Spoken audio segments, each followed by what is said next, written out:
देखिए, मैंने भी वो कल मियाँ साहब का स्टेटमेंट जो उनकी इंटरेक्शन थी उसको मेरा ख्याल सियाको सबाक में रखना चाहिए। मियाँ साहब की जो पूरी गुफ्तगू थी वो बड़ी इस एतबार में थी जिनमें वो अक्सर वो इसका जिक्र करते हैं कि देखें पाकिस्तान बड़ी दुरुस्त सिमत में जा रहा था, पाकिस्तान मुआशी एतबार से तरक्की कर रहा था, पाकिस्तान ने एनर्जी क्राइसिस पर काबू पा लिया था, पाकिस्तान एक शानदार इंफ्रास्ट्रक्चर डेवलपमेंट क्रिएट कर रहा था। वो ये जिक्र कर रहे थे कि सी पैक जैसे बड़े मुअस्सर और बड़े काबिल अमल मंसूबे पाकिस्तान की मईशत को बिल्कुल टर्न अराउंड कर रहे थे, और उसके दौरान वो लोग जिन्होंने इस सिस्टम को चलाया बाद में उनके दौर में ये सारी चीज़ें पीछे हट गई, तो ये सब लोग जिम्मेदार हैं। ये उसका सियाको सवाल।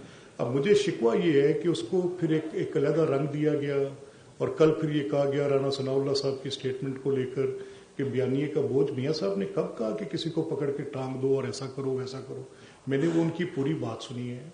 उसमें कतई तौर पे जो कल सारा दिन वो डिमॉन्स्ट्रेट करती रही सारी बात, अब मैं क्योंकि पार्टी पोजीशन से बात कर नहीं सकता, मेरे हदूदों के यूद हैं, लेकिन अगर सियाको सबाक और उस पूरी तकरीर, क्योंकि वो एक गुफ्तगू थी, वो ऐसी गुफ्तगू थी जो मियाँ साहब आपको पता है is a very expressive man, बड़े मुअस्सर अंदाज में बात करते हैं, उनकी बात लोगों के दिलों को छूती है। मैं हमेशा से उनके उस रेटरिक का और तकरार का, उनके अंदाज़े तकरीर का मैं बड़ा मदार हूँ।